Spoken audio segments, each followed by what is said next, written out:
आज हम लोग डिस्कस करेंगे कुछ इम्पोर्टेंट एमसीक्यू को लेकर के जो आपके एग्ज़ाम में काफ़ी पूछा जाता है। इसके पिछले लेक्चर में 8 क्वेश्चन आपको करा दिए गए थे। आज इस सेशन में हम उसके आगे कंटिन्यू करेंगे, जिसमें सबसे पहला हमारा क्वेश्चन है, which of the following is the types of bill of exchange. Means आपसे इस क्वेश्चन में बिल्स ऑफ एक्सचेंज के टाइप्स के बारे में पूछा गया है। तो आपको बताना है कि बिल ऑफ एक्सचेंज के क्या है, इसमें से कौन टाइप्स है। मतलब बिल ऑफ एक्सचेंज के टाइप्स के बारे में अगर आपको नॉलेज होगा तो आप आसानी से टिक कर पाएंगे कि किसमें कौन सा बिल ऑफ एक्सचेंज का टाइप है। ऑप्शन आपको दिया है, क्या डिमांड बिल ऑफ एक्सचेंज का टाइप्स है, क्या क्लीन बिल ऑफ एक्सचेंज का टाइप है, क्या ट्रेड बिल ऑफ एक्सचेंज का टाइप है। अगर आपको लगता है कि तीनों ही बिल ऑफ एक्सचेंज के टाइप हैं तो उस केस में आपका जो आंसर बनेगा वो फिर डी हो जाएगा, क्योंकि डी में आंसर है all of these. All of these का सेंस होता है कि ऊपर के सभी जो नाम दिख रहे हैं वो सब के सब बिल ऑफ एक्सचेंज के टाइप्स हैं। क्लियर? तो अब सबसे बड़ा जो कन्फ्यूजन है वो यही है कि क्या ये demand bill, clean bill, trade bill of exchange के टाइप्स हैं कि नहीं हैं। तो उसको जानने से पहले हम थोड़ा सा एक शॉर्ट समरी देख लेते हैं बिल ऑफ एक्सचेंज के टाइप्स के बारे में। तो अगर हम बिल ऑफ एक्सचेंज के टाइप्स की बात करें तो एक तो होता है प्लेस के अकॉर्डिंग उसके टाइप्स, दूसरा होता है टाइम के बेस पे उसका टाइप्स, तीसरा होता है रेसिपिएंट के पॉइंट ऑफ व्यू से उसका टाइम, फिर होता है यूजर्स के पॉइंट ऑफ व्यू से टाइप्स, फिर है एकोमोडेशन का और है क्लीन बिल का। ये हमारे टाइप्स हैं। क्लियर? प्लेस के अकॉर्डिंग अगर हम बात करें तो 2 टाइप की बिल होती है, इनलैंड बिल और फॉरेन बिल। इनलैंड बिल और फॉरेन बिल क्या होता है? इनलैंड बिल तब लिखते हैं जब सेलर एंड बायर दोनों सेम कंट्री के हों, तो उस केस में इनलैंड बिल बोला जाएगा। जब सेलर और बायर 2 डिफरेंट कंट्री के हों तो फिर वो फॉरेन बिल होगा। टाइम के अकॉर्डिंग बात करेंगे तो डिमांड बिल, क्या लिखा है? Demand bill. डिमांड बिल का मतलब ये हुआ कि जो बिल है उस बिल में टाइम मेंशन नहीं है। पहली चीज़ तो छोटी सी एक शॉर्ट समरी ये भी जाने कि यहाँ पर जो सेलर होता है वो बायर को जो गुड्स सोल्ड करता है वो ऑन क्रेडिट करता है। मतलब जिस डेट को गुड्स बेचा जाता है उस डेट को सेलर बायर से पैसा नहीं पाता है, बल्कि बायर एक बिल पे अपना सिग्नेचर करता है कि चलिए हम इस बिल का पेमेंट आपको बाद में दे देंगे। मतलब कि जो सामान हम उधार में ख़रीद रहे हैं आपसे, इसका पैसा अभी तो नहीं दे पाएंगे, लेकिन हाँ कुछ टाइम के बाद ज़रूर दे देंगे। यहीं से बिल ऑफ एक्सचेंज का जन्म होता है। क्लियर? तो डिमांड बिल का मतलब हो गया कि सेलर जिस दिन बायर के पास जाकर के पैसा मांगेगा उसी दिन ही बायर को पेमेंट करना पड़ेगा। कहने का मतलब कि बायर कोई भी टाइम एक्स्ट्रा नहीं मांग सकता है सेलर से। सेलर जिस दिन पहुंचा बिल का पेमेंट लेने के लिए उसी दिन बायर को पेमेंट भी करना पड़ेगा। तो उस टाइप की बिल को बोलते हैं demand bill. Clear? Maturity bill की बात कर लें तो मैच्योरिटी बिल का मतलब वो बिल जिसका पेमेंट बायर जितने दिन का समय मांगा है उतने दिन के बाद पे करेगा। मीन्स बायर अगर 2 महीने का समय मांग रखा है तो फिर बायर 2 महीने प्लस 3 दिन और, जिसको डेज ऑफ ग्रेस के नाम से जाना जाता है, 3 दिन और समय लेने के बाद जो डेट आएगी वहीं पर वो पेमेंट करेगा। तो उस बिल को मैच्योरिटी बिल कहते हैं। अब ध्यान दीजिएगा, डिमांड बिल यहाँ आपको मिल गया है, बाकी इनलैंड, फॉरेन और मैच्योरिटी तो नहीं दिख रहा है, तो एक बिल आपको मिल गया टाइप्स से। आगे रेसिपिएंट की बात से करेंगे, बियरर बिल। बियरर बिल का मतलब वो बिल होता है कि बिल जिसके भी पास होता है वही बिल का पेमेंट पाने का राइट भी रखता है। मतलब वो बिल, जिस बिल को जो भी पर्सन प्रेजेंट कर दे बायर के पास, वही पर्सन उस बिल का पेमेंट पा जाएगा, तो उस बिल को बेयरर बिल बोलते हैं। और ऑर्डर बिल क्या होता है?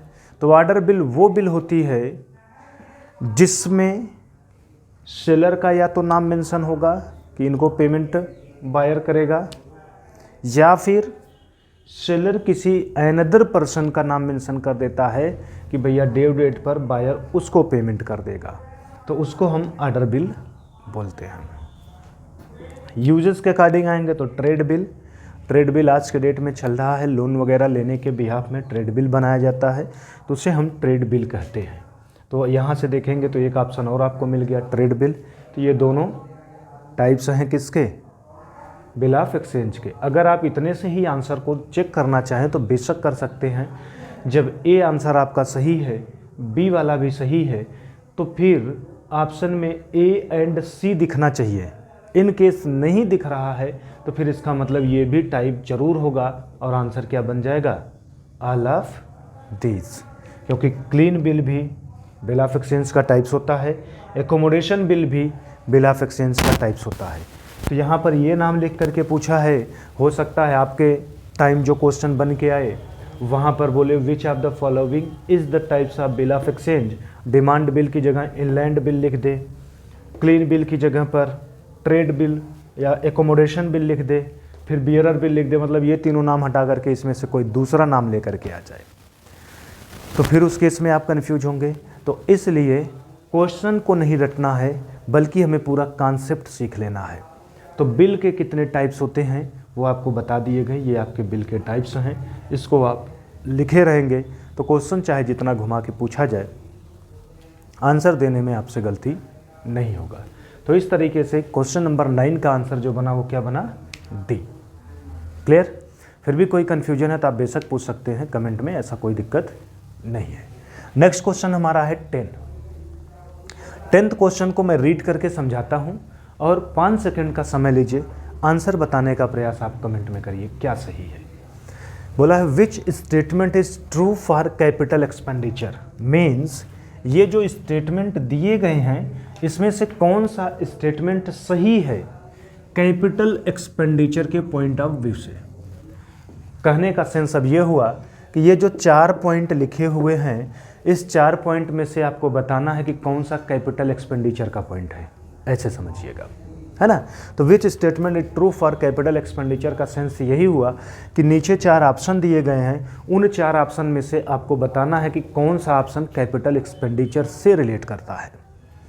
पहला है मेंटेन अर्निंग कैपेसिटी। ध्यान दीजिएगा, अगर किसी भी बिजनेस में जो भी असेट्स यूज हो रहे हैं उस असेट्स में कोई काम कराया जाए और वो काम कराने की वजह से असेट्स की वैल्यू ना बढ़े, असेट्स की सिर्फ अर्निंग कैपेसिटी जो है वो मेंटेन रहे, मींस अर्निंग कैपेसिटी भी इंक्रीज ना हो, सिर्फ मेंटेन ही रहे, तो फिर हम बोलेंगे कि ये कैपिटल एक्सपेंडिचर नहीं रेवेन्यू एक्सपेंडिचर है। फॉर एग्जांपल, मैं आपके सामने वाइट बोर्ड पे लिखता हूँ और फिर मिटा देता हूँ, मिटाने के बाद मैं दोबारा जब लिखता हूँ तो इंक यूज होता है। दोबारा लिखने में जो भी इंक यूज होता है वो हमारे पढ़ाने की, हमारे अर्निंग की जो भी कैपेसिटी है सिर्फ बना के रखा है, उसको बढ़ाता नहीं है। बट ये वाइट बोर्ड हटा करके अगर डिजिटल बोर्ड को लगा दिया जाए तो हो सकता है कि बहुत से बच्चे जो वाइट बोर्ड पे नहीं पढ़ना पसंद करते हैं, डिजिटल बोर्ड पे पढ़ना पसंद करते हैं, वो हमारे यहाँ तुरंत एडमिशन ले लें, तो जिससे हमारी अर्निंग कैपेसिटी बढ़ जाएगी। क्लियर? तो वो होगा कैपिटल एक्सपेंडिचर। तो रेवेन्यू एक्सपेंडिचर वो होता है जो हमारे अर्निंग कैपेसिटी को बढ़ाता नहीं है बल्कि हमारी अर्निंग कैपेसिटी को मेंटेन रखता है। कैपिटल एक्सपेंडिचर वो होता है जो हमारे अर्निंग कैपेसिटी को इंक्रीज कर देता है। क्लियर हो गया? दोनों क्वेश्चन को साथ में करते हुए चलेंगे, रेवेन्यू से भी रिलेटेड और कैपिटल से। क्वेश्चन भले ही कैपिटल का पूछा है लेकिन हम कॉन्सेप्ट रेवेन्यू का भी सीखते रहेंगे। हो सकता है एग्जाम में क्वेश्चन कैपिटल से न पूछ करके रेवेन्यू का पूछ ले, तो हमें दोनों को सीख लेना है। तो पहला पॉइंट किससे रिलेटेड है? रेवेन्यू से। दूसरा, seeks to improve earning capacity. Just अभी अभी मैंने बोला कि अगर आपने कुछ ऐसा काम कराया जिससे आपकी अर्निंग कैपेसिटी बढ़ गई, क्या हो गई?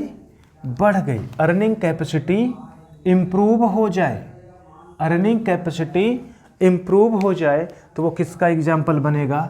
कैपिटल एक्सपेंडिचर का। अगर अर्निंग कैपेसिटी इम्प्रूव नहीं, मेंटेन है, ध्यान रखिएगा, मेंटेन वर्ड अगर यूज किया है तो रेवेन्यू, और इम्प्रूव वर्ड यूज किया है तो कैपिटल। अब कैसे?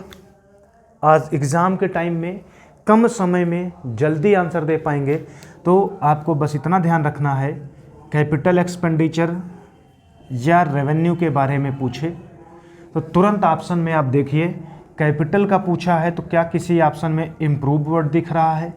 जिस ऑप्शन में इम्प्रूव वर्ड दिख रहा है उस ऑप्शन को टिक मार दीजिए, वही आपका आंसर हो जाएगा, आप आगे बढ़ जाइएगा। और अगर रेवेन्यू लगा के पूछा है तो आप ऑप्शन में देखिए कि कहीं मेंटेन वर्ड तो नहीं यूज किया है, जहाँ पर मेंटेन वर्ड दिख रहा हो उसको टिक मार दीजिएगा। यहाँ पे हमारा आंसर ये नहीं सही होगा, क्योंकि which statement is true for capital expenditure पूछा है, तो इसलिए इम्प्रूव वाला सही होगा, कैपिटल में इम्प्रूव। और अगर यही पूछा था which statement is true for revenue expenditure, तब हमारा इम्प्रूव नहीं, तब मेंटेन वाला वर्ड खोजा जाता और आंसर हमारा ए सही हो जाता। क्लियर हो गया? तो एग्ज़ाम में आपको ऐसे ही टाइम बचाना है। 2 वर्ड याद रखिएगा, इम्प्रूव होगा तो कैपिटल, मेंटेन होगा तो रेवेन्यू। बाकी ये 2 ऑप्शन किसी काम के नहीं हुए। जब आपके ऑप्शन आंसर आपके निकल आए तो बाकी को आप छोड़ सकते हैं, अननेसेसरी उस पर टाइम वेस्ट ना करिएगा, क्योंकि एग्जामिनेशन हॉल में आपके पास इतना टाइम नहीं होता है कि आप सारे ऑप्शन को रीड करें, है कि नहीं? हाँ, वो बात की बात है कि आंसर नहीं समझ में आ रहा है, आंसर नहीं मिल रहा है, तो चारों ऑप्शन को पढ़ते हैं, चारों में फिर थोड़ा सा सोचते हैं, लॉजिक लगा करके अपना, और फिर हमें जो सटीक ऑप्शन लगता है उसी को टिक कर लेते हैं। बट अगर हमें एग्जैक्ट आंसर ही मालूम हो गया तो सारे ऑप्शन को पढ़ने की क्या आवश्यकता है? ठीक है, तो इस तरीके से हमारा क्वेश्चन नंबर 10 भी कंप्लीट होता है। तो इन दोनों ही क्वेश्चन को आप नोट कर लीजिए, फिर आपको नेक्स्ट क्वेश्चन बताते हैं उसे कैसे करेंगे, तो तुरंत आप नोट कर लीजिए ताकि हम नेक्स्ट क्वेश्चन को बता सकें। अब आप लोगों के सामने 4 क्वेश्चन लिखे गए हैं। आप चाहें तो इन चारों क्वेश्चन को पहले खुद से पढ़ लें, खुद से आप क्वेश्चन का आंसर अटेम्प्ट कर लें, और फिर जब हम कराएंगे तब आप देखिएगा कि आपसे गलती कहाँ कहाँ हो रहा है, क्यों गलती हो रहा है, जिससे आप अपने आप को जज भी कर पाएंगे और प्लस सभी क्वेश्चन का आंसर भी आपको मालूम तो हो ही जाएगा। तो आप चाहें तो वीडियो को पॉज कर लें, या फिर आप चाहें तो स्क्रीनशॉट ले लें, पहले क्वेश्चन को सॉल्व कर लें, फिर वीडियो को कंटिन्यू कर लें। आपके आंसर जो भी होंगे जब हम सॉल्व कराएंगे तो हमारे वाले आंसर से आप अपने आंसर को मिला लीजिए। आपका आंसर सही होता है तो बेशक आपको आता है, और अगर नहीं होता है तो रीज़न जानिए कि क्या आपसे गलती हो रही है। ठीक है, तो चारों ऑप्शन क्वेश्चन आपके सामने हैं, आप इसे स्क्रीनशॉट ले सकते हैं। ठीक, ले लीजिए। चलिए अब हम स्टेप बाय स्टेप एक क्वेश्चन को डिस्कस करते हैं रीजन के साथ कि किसका आंसर कौन सा सही है और कौन सा आंसर सही नहीं है। तो हमारा जो क्वेश्चन नंबर 11 है उसमें बोला है which is the example of revenue expenditure. क्या पूछा है? रेवेन्यू एक्सपेंडिचर का एग्जाम्पल कौन है, मतलब इस 4 ऑप्शन में से या तो कोई एक ऑप्शन रेवेन्यू एक्सपेंडिचर का होगा या फिर सभी ऑप्शन रेवेन्यू एक्सपेंडिचर के होंगे, है कि नहीं? तो 4 ऑप्शन में से हम देखते हैं कि कौन कौन से ऑप्शन रेवेन्यू एक्सपेंडिचर के होते हैं। तो पहला है wages paid to factory worker. ध्यान दीजिएगा, वेजेस तो पे किया गया, बट किसको पे किया गया है? फैक्ट्री वर्कर्स को, मतलब फैक्ट्री में काम करने वाले मजदूरों को मजदूरी दिया गया, तो ये रेवेन्यू एक्सपेंडिचर होगा। ये कौन सा एक्सपेंडिचर होगा? Revenue expenditure. लेकिन यहीं पर लिखा होता वेजेस पेड टू, फैक्ट्री हटा करके बिल्डिंग वर्कर, सिर्फ क्या वर्ड यूज कर दिया होता? फैक्ट्री की जगह पर बिल्डिंग लगा दिया होता। क्लियर? तो बिल्डिंग को बनाने में जितने भी वर्कर इन्वॉल्व हैं, इंक्लूड हैं, या कह लीजिए जितने मजदूर काम कर रहे हैं, उनको जो भी मजदूरी दिया जाएगा वो रेवेन्यू एक्सपेंडिचर नहीं बल्कि वो कैपिटल एक्सपेंडिचर होते हैं, क्योंकि बिल्डिंग जब तक नहीं बन के तैयार हो जाता है तब तक बिल्डिंग को बनाने में जो भी पैसे पे किए जाते हैं वो सब बिल्डिंग की कास्ट होती है और उसे हम कैपिटल एक्सपेंडिचर बोलते हैं, क्योंकि वो बिल्डिंग की कास्ट होगी तो मीन्स जो भी वेजेज पे होगा वो हमारी असेट को बना रहा है। ठीक है, किसी भी पेमेंट से हमारा असेट बने तो कैपिटल एक्सपेंडिचर, और किसी पेमेंट से असेट न बन करके बल्कि हमारे बिजनेस की अर्निंग कैपेसिटी मेंटेन हो तो रेवेन्यू एक्सपेंडिचर।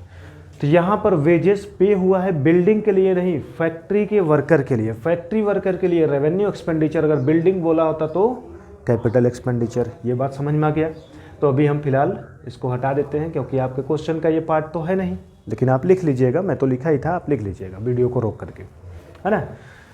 तो wages paid to factory workers revenue expenditure हो गया। दूसरा पॉइंट है पावर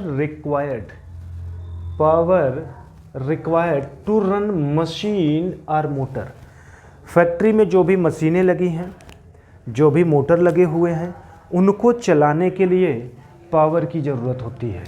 मतलब जो फैक्ट्री में बड़े बड़े मशीन लगाए गए हैं उनको चलाने के लिए बिजली की ज़रूरत पड़ती है। ठीक है, बिजली की। तो जो बिजली कंज्यूम मोटर करती है या मशीनें करती हैं उसको पावर के नाम से बोलते हैं, और जो बिजली का कंजम्पशन ऑफिस के इक्विपमेंट के थ्रू किए जाते हैं उनको हम इलेक्ट्रिसिटी बिल के नाम से जानते हैं। ये भी जानते रहिएगा। ठीक है, तो मशीन को चलाना है, क्योंकि मशीन चलेगा नहीं तो प्रोडक्शन होगा नहीं, प्रोडक्शन होगा नहीं तो बिजनेस चल नहीं पाएगा। तो बिजनेस को चलाने के लिए मशीन को चलाने की ज़रूरत पड़ेगी, और मशीन को चलाने में जो पावर कंज्यूम होगा वो कौन सा एक्सपेंडिचर कहलाएगा? Revenue expenditure. तो ये भी रेवेन्यू एक्सपेंडिचर हो गया, है ना। रेवेन्यू एक्सपेंडिचर का एग्जांपल ये भी हो गया, ये भी हो गया। और सी है ऑयल टू लुब्रिकेंट मशीन। मशीनों को चलाने में ऑयल की भी ज़रूरत पड़ती है, क्योंकि जब मशीनें देखिए चलती हैं तो बीच बीच में मशीनों की ज्वाइंटिंग होती है और उसमें देखेंगे छोटे छोटे छर्रे पड़े होते हैं जो उसको स्लीप कराता है। तो उसमें जब आप लुब्रिकेंट डालते हैं तो थोड़ा ईजिली मूव करता है, ईजिली रन करता है। तो वो भी मशीन की अर्निंग कैपेसिटी को मेंटेन करता है, मीन्स मशीन को चलाने से ही रिलेटेड होता है। तो इसलिए इसको भी हम कौन सा एक्सपेंडिचर बोलते हैं? Revenue expenditure. तो इस तरीके से अगर हम ऑप्शन ए की बात करें तो वो भी रेवेन्यू एक्सपेंडिचर का एग्जाम्पल हुआ, ऑप्शन बी भी रेवेन्यू एक्सपेंडिचर का एग्जाम्पल हुआ, ऑप्शन सी भी रेवेन्यू एक्सपेंडिचर का एग्जाम्पल हुआ। तो हमारा फाइनली आंसर क्या बन जाएगा? डी, क्योंकि इस क्वेश्चन में सभी ऑप्शन रेवेन्यू एक्सपेंडिचर के हैं। तो ऑप्शन डी आपका सही हो जाएगा। ठीक है, इस तरीके से क्वेश्चन नंबर 11 आपका कंप्लीट हो गया। फिर है 12, double account system, a different system of presenting account of public utility entities owes its origin to which country। इसका मतलब ये हुआ कि जो हमारा डबल अकाउंट सिस्टम है वो पब्लिक की यूटिलिटी के लिए हमारे अकाउंट्स को प्रेजेंट करता है। तो ये डबल अकाउंट सिस्टम कौन सी कंट्री से लाया गया?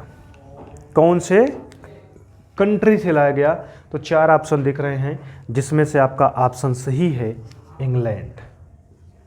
ठीक है, इंग्लैंड कंट्री से आपका डबल अकाउंट सिस्टम को लाया गया। तो इस तरीके से क्वेश्चन नंबर 12 का ऑप्शन हो जाएगा। इसमें कोई रीजन देने वाला चीज़ नहीं है, सिर्फ कंट्री का नाम याद रखना। इन सब में तो समझाने लायक चीज़ था, समझाया गया। इसमें क्या समझाएंगे, किस कंट्री से क्यों आया और इस कंट्री से क्यों नहीं आया, वो नहीं समझाने लायक होता है। बस इतना जाना है कि कौन सी कंट्री से लाया गया। तो इंग्लैंड की कंट्री से डबल अकाउंट सिस्टम लाया गया। तो इस तरीके से क्वेश्चन नंबर 12 भी आपका खत्म होता है। क्वेश्चन नंबर 13 को देखते हैं। बहुत मस्त क्वेश्चन है, एग्ज़ाम में आ जाता है तो मोस्टली स्टूडेंट कंफ्यूज कर जाते हैं कि अटेम्प्ट कैसे करें, है कि नहीं? क्यों? क्योंकि ऑप्शन ही ऐसा दिख रहा है जो कंफ्यूजिंग पॉइंट के ऑप्शन हैं। जैसे विच equation is followed by accounting equation. Accounting equation के थ्रू पूछ रहा है कि कौन सा इक्वेशन फॉलोड करता है सोल प्रोप्राइटरशिप के लिए। कुल मिलाकर ऐसे समझिए कि ये जो 4 ऑप्शन दिए हैं इसमें से आपको बताना है कि कौन सा अकाउंटिंग इक्वेशन का ऑप्शन है। तो अकाउंटिंग इक्वेशन इजिकल टू होता है, अकाउंटिंग इक्वेशन होता है asset is equal to liability plus owners equity.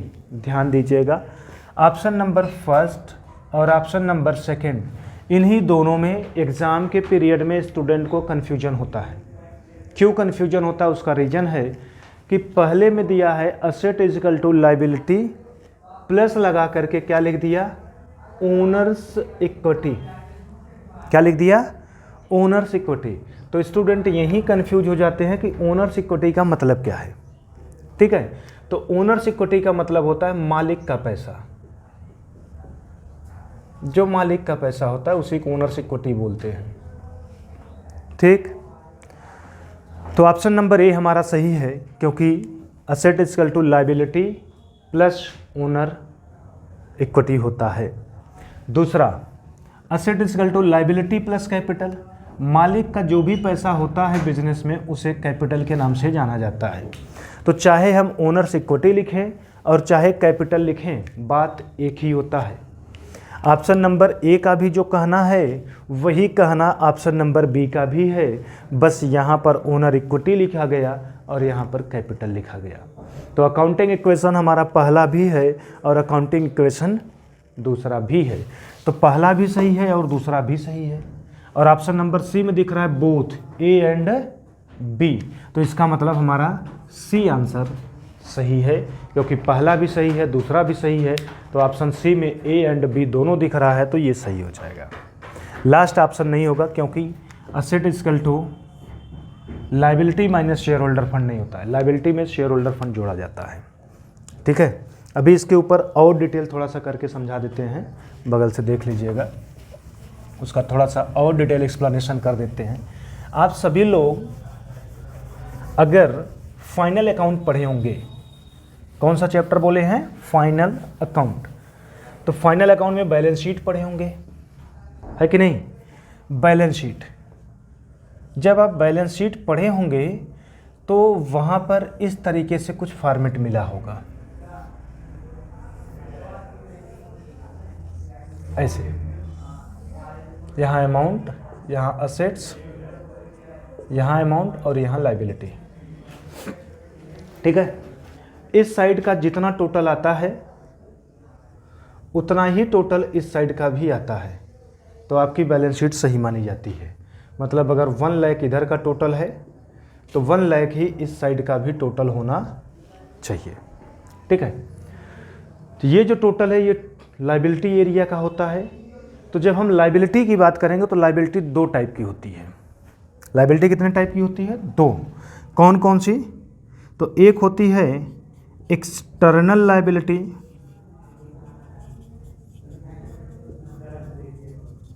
और एक होता है इंटरनल लाइबिलिटी।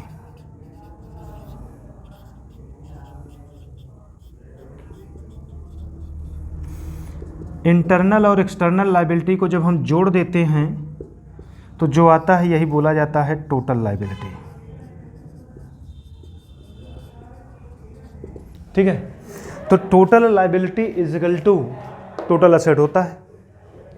जो एक्सटर्नल लाइबिलिटी है ना, उसे एक्सटर्नल लाइबिलिटी को हम आउट साइड लाइबिलिटी भी बोलते हैं।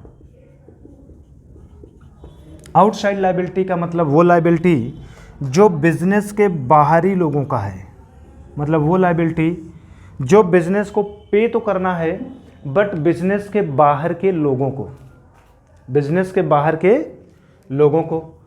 इंटरनल लाइबिलिटी को ओनर्स लाइबिलिटी बोलते हैं। कौन सी liability? Owners liability. Owners liability हम किसको बोलते हैं? इंटरनल लाइबिलिटी को। इंटरनल लाइबिलिटी मतलब वो लाइबिलिटी जो बिजनेस के अंदर के लोगों को पे करना है। तो बिजनेस के अंदर का केवल एक पर्सन होता है, वो है बिजनेस का मालिक, बाकी सब बाहरी ही ट्रीट किए जाते हैं। तो बिजनेस जो अपने मालिक को पे करेगा वो भी बिजनेस के लिए लायबिलिटी, प्लस बिजनेस जो मालिक के अलावा और लोगों को भी पेमेंट करेगा वो भी बिजनेस के लिए लायबिलिटी। और दोनों को जब जोड़ देंगे तो क्या मालूम होगा? Total liability. क्या मालूम होगा? Total liability. और ये जो टोटल लायबिलिटी है यही किसके बराबर होना चाहिए? टोटल असेट्स के। तो हम कह सकते हैं कि असेट के बराबर outside liability plus owners liability को अगर जोड़ दें तो दोनों साइड बराबर हो जाएगा। इसीलिए ऑप्शन में देखिए असेट जो भी होगा उसकी बराबरी ये दोनों मिल करके करेंगे, क्योंकि इन दोनों का टोटल ही असेट की बराबरी करता है ना। तो asset is equal to liabilities, liabilities का मतलब outside liabilities plus owners equity का मतलब मालिक का पैसा, मीन्स जो बिजनेस अपने मालिक को पे करेगा। क्योंकि बिजनेस इंटरडे कॉन्सेप्ट के अकॉर्डिंग बिजनेस का ओनर और बिजनेस दोनों सेपरेट ट्रीट किए जाते हैं, मीन्स दोनों अलग अलग ट्रीट किए जाते हैं। जिस दिन बिजनेस बन जाता है उसी दिन बिजनेस अलग हो जाता है और बिजनेस का मालिक अलग हो जाता है। तो बिजनेस का मालिक ने जो भी बिजनेस में पैसा लगाया है वो बिजनेस के लिए लायबिलिटी हो जाता है, वो अपने मालिक को वापस करे। तो इस तरीके से हमारा ये दोनों ऑप्शन अकाउंटिंग इक्वेशन को फॉलो करते हैं। तो आंसर हमारा सी सही हो गया। जो लास्ट क्वेश्चन है 14, बड़ा ही मज़ेदार क्वेश्चन है। एग्ज़ाम में आता है तो बहुत स्टूडेंट कंफ्यूज होते हैं हम करें तो क्या करें। ज़्यादातर स्टूडेंट डेटर को टिक करके आ जाते हैं, मोस्टली स्टूडेंट डेटर को टिक करते हैं, क्रेडिटर पे उनका ध्यान ही नहीं जाता है, जबकि आंसर क्रेडिटर ही सही है। क्या क्वेश्चन बोल रहा है पहले देखिए। According to the negotiable instrument act 1881 a bill of exchange is generally drawn by. सिर्फ आपसे ये पूछा है कि बिल ऑफ एक्सचेंज को ड्रॉन कौन करता है, मीन्स लिखता कौन है कि नहीं। तो बिल ऑफ एक्सचेंज को लिखता कौन है? तो यहाँ पर क्या लिखा है? Debtors, creditors, bankers and none of these. तो क्या ऑप्शन सही होगा? तो मोस्टली स्टूडेंट एग्जाम में क्या करके आते हैं? डेटर्स, जबकि वो गलत है। तो कैसे? क्रेडिटर तो सही है बट कैसे सही है ये भी समझ लेते हैं, है ना। तो क्रेडिटर कैसे आपका ऑप्शन सही है? तो ध्यान दीजिएगा, बिल ऑफ एक्सचेंज का जन्म ही कब हुआ? तो जब कोई सेलर गुड्स सोल्ड करे किसी बायर को on credit, goods sold on credit का मतलब उधार में बेचे। तो कौन बेचा? सेलर। किसको बेचा? बायर को। अब ध्यान दीजिएगा, अगर आप अपने आप को सेलर बना लें, आप क्या बन जाइए? सेलर। आपने 1 लाख रुपए का सामान किसको बेच दिया? बायर को। तो फ्यूचर में आपको पेमेंट कौन करेगा? बायर करेगा या आप बायर को पे करेंगे? तो आंसर निकलेगा फ्यूचर में बायर पेमेंट आपको करेगा। क्लियर? कौन पेमेंट करेगा? बायर पेमेंट आपको करेगा। फ्यूचर में जो भी पर्सन पेमेंट आपको करता है उस पर्सन को डेटर्स के नाम से जाना जाता है। क्लियर हो गया? डेटर के नाम से जाना जाता है।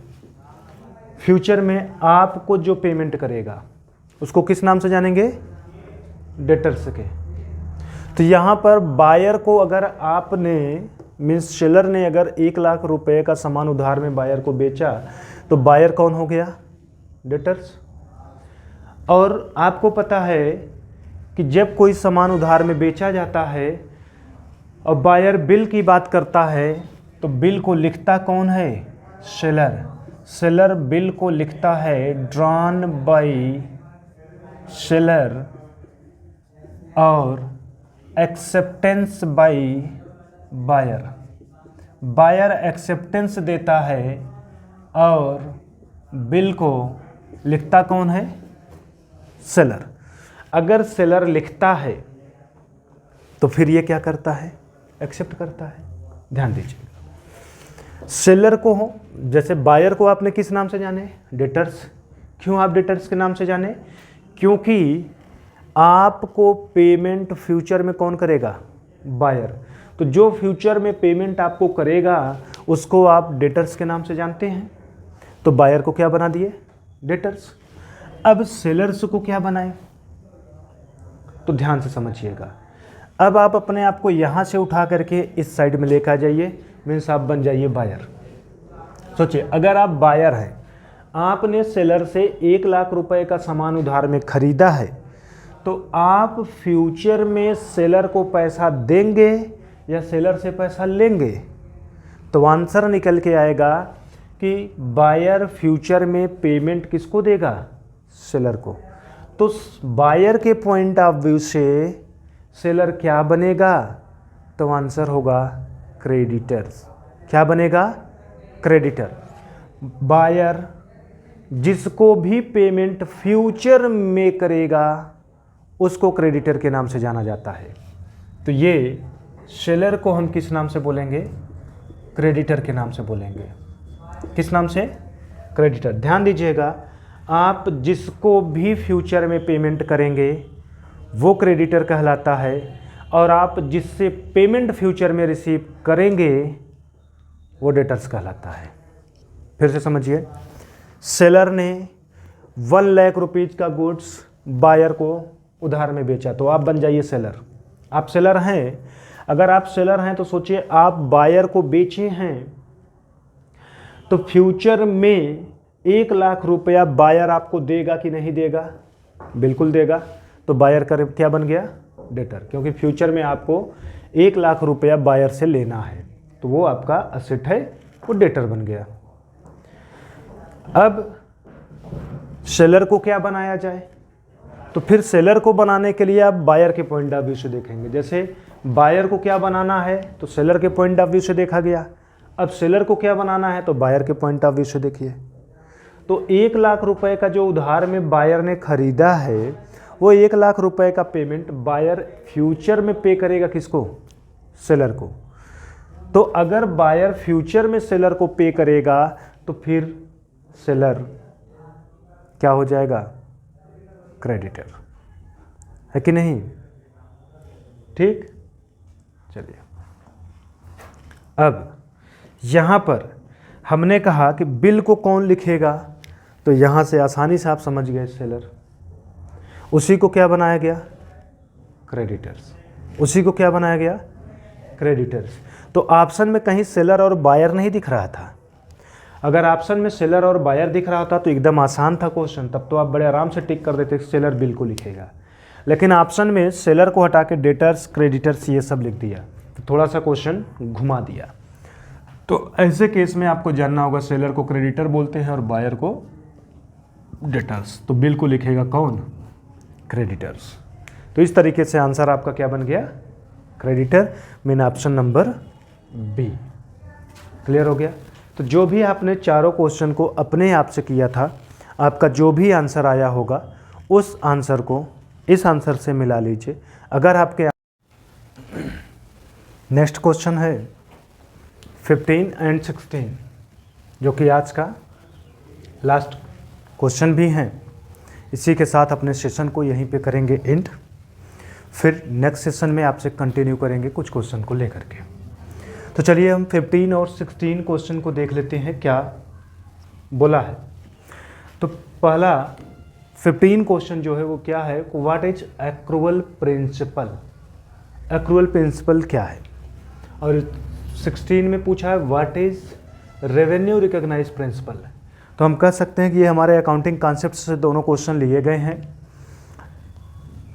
तो अकाउंटिंग कॉन्सेप्ट अगर आपको अच्छे से आता होगा तो बिल्कुल क्वेश्चन को आप अच्छे से अटेम्प्ट कर ले जाएंगे। इन केस अकाउंटिंग कॉन्सेप्ट आपको नहीं आता है तो फिर क्वेश्चन अटेम्प्ट करने में प्रॉब्लम होगा, बट उस प्रॉब्लम को शॉर्ट आउट यहाँ पे करते हैं कुछ छोटी सी शॉर्ट समरी एक्रूअल प्रिंसिपल को लेकर के। तो एक्रूअल प्रिंसिपल की शॉर्ट समरी क्या है? तो एक्रूअल प्रिंसिपल में ये बोला गया है कि बिजनेस के जो भी ट्रांजैक्शन होते हैं उनको हम कैश बेसिस पे ना रिकॉर्ड करके एक्रूअल बेसिस पे ही रिकॉर्ड करेंगे। मतलब बिजनेस के ट्रांजैक्शन को जब रिकॉर्ड किया जाएगा तो ऐसा नहीं है कि जब तक वो कैश में ना कन्वर्ट हो जाए तब तक ना रिकॉर्ड करें। ट्रांजैक्शन हो जाए केवल, बस सफिशिएंट है रिकॉर्ड करने के लिए, चाहे वो कैश में हो और चाहे क्रेडिट में हो। मतलब एक्रूअल कॉन्सेप्ट का कहना है कि हम उन सभी ट्रांजैक्शन को रिकॉर्ड करेंगे जो ट्रांजैक्शन हो गए हैं। अब वो ट्रांजैक्शन कैश में हुए कि क्रेडिट में हुए, इस पे बिल्कुल फोकस नहीं करता है आपका अकाउंट एक्रूअल प्रिंसिपल। सिर्फ और सिर्फ वो इवेंट को रिकॉर्ड कर देता है जैसे ही वो अकर होता है। तो इतनी ही शॉर्ट समरी आपकी एक्रूअल प्रिंसिपल की सफिशिएंट है इस क्वेश्चन को अटेम्प्ट करने के लिए। तो पहला पॉइंट क्या है? This is the concept that a business will remain in operation for the foreseeable future. मतलब पहले पॉइंट में बोला गया है कि business will remain in operation, business चलता रहेगा, फोरसेबल फ्यूचर का मतलब फ्यूचर में भी। पहले पॉइंट में ये बोला गया कि इस कॉन्सेप्ट का ये कहना है, मीन्स एक्रूअल प्रिंसिपल का ये कहना है कि बिजनेस फ्यूचर में चलता रहेगा, बंद नहीं होगा। तो ये एक्रूअल प्रिंसिपल नहीं कहता है, बल्कि ये गोइंग कंसर्न कॉन्सेप्ट बोलता है। गोइंग कंसर्न कॉन्सेप्ट में ये बोला गया है कि बिजनेस फ्यूचर में भी चलेगा, बिजनेस बंद नहीं होगा। इसी एजम्पशन में बिजनेस के ट्रांजैक्शन को रिकॉर्ड किया जाता है। असेट्स पे जो भी डेप्रिसिएशन चार्ज किया जाता है वो गोइंग कंसर्न कॉन्सेप्ट के ही बेस पे किया जाता है कि हम असेट्स को बिजनेस में यूज कर रहे हैं। तो जिस ईयर में असेट्स को परचेज करके लेकर के आए हैं, उस असेट्स को परचेज करने में हम जितना भी पैसा पे किए हैं वो हमारा उसी ईयर का एक्सपेंस न ट्रीट करके उस असेट्स को हम जितने साल तक बिजनेस में यूज करते हैं उस असेट्स को थोड़ा थोड़ा डेप्रिशिएट करते हुए उतने साल तक बिजनेस के अकाउंटिंग में शो किया जाता है। तो ये कौन से कॉन्सेप्ट के अकॉर्डिंग होता है? तो वो गोइंग कंसर्न कॉन्सेप्ट के अकॉर्डिंग होता है, क्योंकि गोइंग कंसर्न कॉन्सेप्ट में ये माना गया कि बिजनेस बंद नहीं होगा बल्कि फ्यूचर में भी चलेगा। इसी पॉइंट ऑफ व्यू से बिजनेस का ओनर बिजनेस को कंटिन्यू करता है। तो पहला ए वाला जो हमारा ऑप्शन है वो गोइंग कंसर्न कॉन्सेप्ट से है, ना कि एक्रूअल प्रिंसिपल से है। तो पहला ऑप्शन तो सही हो नहीं सकता। अब बात करते हैं दूसरे ऑप्शन की। तो दूसरा ऑप्शन है accounting transaction should be recorded in the accounting period when they occur. दो वर्ड को ध्यान रखना है, अकाउंटिंग पीरियड और दूसरा है व्हेन अकर। मतलब अकाउंटिंग ट्रांजैक्शन को हम तभी बिजनेस में रिकॉर्ड करेंगे जब वो अकर होगा। मीन्स जैसे ही बिजनेस का ट्रांजैक्शन होगा उसको हम रिकॉर्ड कर देंगे। कब करेंगे? Recorded in the accounting period. Accounting period का मतलब क्या होता है? तो अकाउंटिंग पीरियड का सेंस ये हुआ कि जिस डेट को ट्रांजैक्शन हुआ देखा जाएगा कि वो डेट कौन से अकाउंटिंग पीरियड में पड़ता है।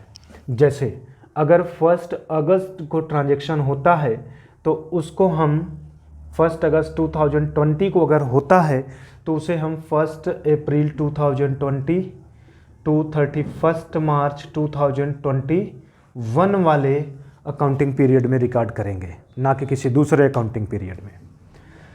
तो एक्रूअल प्रिंसिपल के अकॉर्डिंग यही बोला भी जाता है कि ट्रांजैक्शन को तभी रिकॉर्ड करना है जब ट्रांजैक्शन हो। जैसे ही ट्रांजैक्शन हो उसको तुरंत रिकॉर्ड कर लीजिए, चाहे वो कैश में हो चाहे क्रेडिट में हो। तो ऑप्शन बी हमारा सही हो गया, है कि नहीं?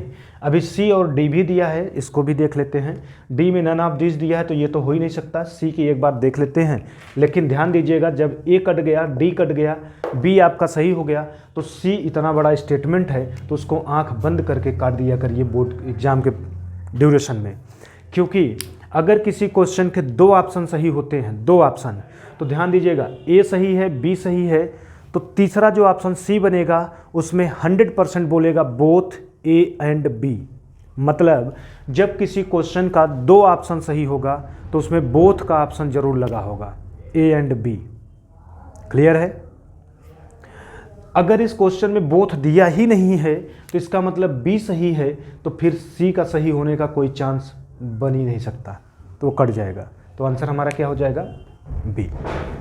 ठीक है, इस तरीके से क्वेश्चन नंबर 15 कंप्लीट होता है।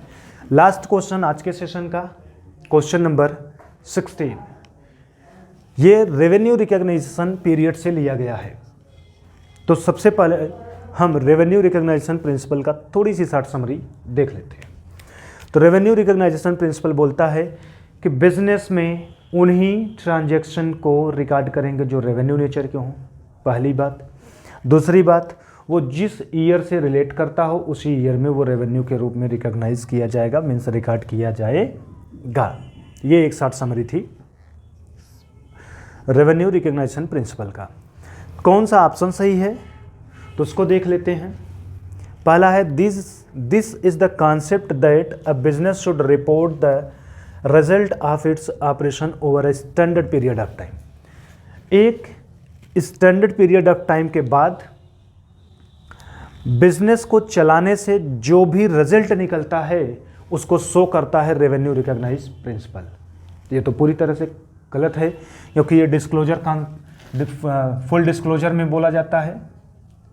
फुल डिस्क्लोजर में सारी इन्फॉर्मेशन दी जाती है, क्या बिजनेस का रिजल्ट आया, कैसा आया, कैसा नहीं आया। वो रेवेन्यू रिकॉग्नाइज कॉन्सेप्ट में नहीं होता है, तो ये कट गया। बी ऑप्शन है आपका, this is the concept that only those transaction that can be proven should be recorded. Proven का मतलब केवल समझ जाइए तो आप ऑप्शन का सेंस भी बड़े आराम से निकाल लेंगे। This is the concept that only those transaction that can B proven should be recorded. मतलब इस कॉन्सेप्ट के अकॉर्डिंग हम उन्हीं ट्रांजेक्शन को रिकॉर्ड करते हैं जो ट्रांजेक्शन सिद्ध हो जाए। सिद्ध होने का मतलब क्या हुआ कि वो प्रूफ हो जाए, हाँ ये ट्रांजेक्शन हुआ है, तभी ही रिकॉर्ड होगा। तो प्रूफ हमेशा अकाउंटिंग में ऑथेंटिक प्रूफ ऑडिटर ही करता है। तो सोचिए आप जो भी ट्रांजैक्शन करेंगे उसको रिकॉर्ड करने से पहले ऑडिटर को बुला के क्या प्रूफ कराएंगे क्या? तो ऐसा तो है नहीं। तो आप ट्रांजैक्शन को रिकॉर्ड कर लीजिए, बाद में ऑडिटर आएगा, देखेगा, अगर उसको लगता है कि गलत है, इसको नहीं रिकॉर्ड होना चाहिए था, तो कटवा देगा। बाकी ऐसा नहीं है कि आप ट्रांजैक्शन तभी रिकॉर्ड करेंगे जब वो प्रूफ हो, तो ऐसा नहीं है। तो बी भी हट गया। तो सिर्फ आपके पास दो ऑप्शन बचे हैं, अभी दोनों को चेक करना पड़ेगा, क्योंकि अगर ये भी गलत होगा तो आंसर नन ऑफ दिस सही हो जाएगा, और अगर ये सही होगा तो इसको टिक करके फिर नन ऑफ दिस को काट देंगे। तो ऑप्शन यही पढ़ना है। This is the concept that you should only recognize revenue. ध्यान दीजिएगा, पहले ही बताया था रेवेन्यू रिकॉग्नाइज प्रिंसिपल के अकॉर्डिंग हम सिर्फ रेवेन्यू ट्रांजेक्शन को रिकॉर्ड करते हैं। तो यहाँ वो लाइन मिल भी गया। This is the concept that you should only recognize revenue, सिर्फ रेवेन्यू को रिकॉग्नाइज करेंगे। तो ऑप्शन सही थोड़ा थोड़ा दिख रहा है। कब रिकॉर्ड करेंगे? Sorry, when the business has substantially completed the earning process. जब अर्निंग प्रोसेस कंप्लीट हो जाए, मतलब जब आप उसको कमा लें तभी रिकॉग्नाइज करें, ऐसा नहीं कि बिना कमाए ही रिकॉग्नाइज कर लें। इसका सेंस क्या कहना चाह रहा है वो बता देते हैं। जैसे किसी पर्सन ने अभी आपको फ़ोन करके बोला कि हमें 5 किलो आटा चाहिए, बट अभी वो ये नहीं बताया कि वो 5 किलो आटा कब चाहिए, है कि नहीं? तो उस केस में उसको आप अपने अकाउंट में रिकॉर्ड मत कर लीजिए, उसको अभी रिकॉर्ड मत करिए, क्योंकि अभी उसने सिर्फ ऑर्डर दिया है, अभी ट्रांजैक्शन नहीं हुआ है। तो रिकॉर्ड तभी करिएगा जब आपके बिजनेस की अर्निंग प्रोसेस कंप्लीट हो जाए। जैसे उसने कहा भैया मैं आ रहा हूँ, मुझे 5 किलो आटा चाहिए, और वो आपके बिजनेस में आके बैठ गया और आप उसको 5 किलो आटा दे भी दिए, तब उसको आप रिकॉर्ड कर लीजिए। तो यही रेवेन्यू रिकॉग्नाइज कहता भी है कि जब आपकी अर्निंग प्रोसेस कंप्लीट हो जाए तो आप उसे रिकॉर्ड कर लीजिए। तो फिर इसका नन ऑफ दीज का ऑप्शन खत्म हो जाएगा। तो इस तरीके से इस क्वेश्चन का आंसर क्या बना? सी। क्लियर? तो आई होप आप 16 को भी अच्छे से समझ गए होंगे। फिर भी कोई कन्फ्यूजन बनता है, बेशक आप अपने कन्फ्यूजन को कमेंट में पूछ सकते हैं। ठीक है, ये जो भी आप लोगों ने पढ़ा, हिंदी मीडियम के जो भी स्टूडेंट पढ़ रहे होंगे, अगर उन्हें कहीं से कन्फ्यूजन होता है तो वो कमेंट में बताएं कि मुझे इंग्लिश में कम समझ में आ रहा है, तो थोड़ा सा मैं और हिंदी को लेकर के आऊँगा बीच में, और उस हिंदी की वजह से अगर इंग्लिश वालों को प्रॉब्लम होगा तो वो भी बताएंगे, तो फिर हम इंग्लिश को भी थोड़ा इम्प्रूव करेंगे, मतलब एडजस्ट करेंगे जहाँ से दोनों लोगों को आराम से समझ में आ जाए। तो इसको नोट कर लीजिए, फिर नेक्स्ट क्वेश्चन को देखेंगे।